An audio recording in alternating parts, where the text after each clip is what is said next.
Thanks for joining us. We begin tonight with the release of some disturbing video showing an attack on nurses in a hospital as a patient begins attacking. 4 Twin Cities nurses are recovering. It is hard to watch, but it shows just how dangerous the job can be. Basically what I recall is he came out of the room, running out of the room, and one of the nurses had screamed. He screamed something, and then he had the bar, and he came down and hit the desk. And then we ran out the door. I ran and found a place to kind of hide, and I called for help. And then after I called for help, I heard somebody yelling for help, and it was our nursing assistant who was down the hall.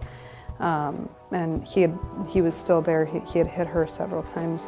I don't know how many, but he had hit her in the back of the head. And there was quite a bit of blood involved in that attack. And when we got down to the emergency room, that's when I realized that other people were hurt. I didn't know who was hurt. I didn't know who was hit at that time. The ER nurses were in some way, I think, as affected by the situation that had happened on the med-surg unit, because they were drawn into having to take care of not only their injured co-workers, but the patient who was the perpetrator of the whole event. But I mean, honestly, I had a job that I needed to do, and that's, we all kind of had that same thought process of, we have a job that we still need to do. We did it, we did what we had to do.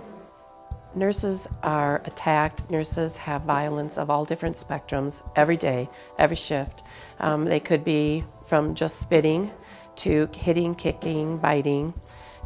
This one was just of such a magnitude that it has drawn a lot of attention because of the violent nature of the attack. And I've been hit, I've been pinched, I've gone home with bruises from, and of course at the time you look at it and you say, oh, that's minor, that's little. It happens, and that could be a sign that something more is going to happen.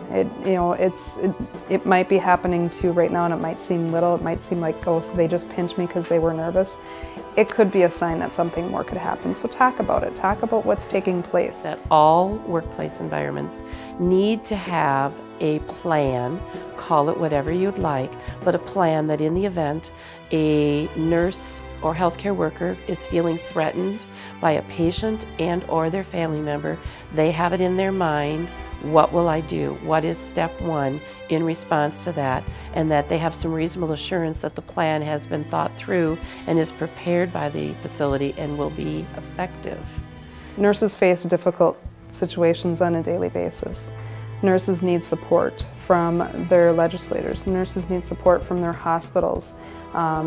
To know that that there's a plan in place in case violence does happen in the workplace. So the nurse receives the brunt of their anger, and that can be physical, it can be verbal, but absolutely it is always taken out on the nurse.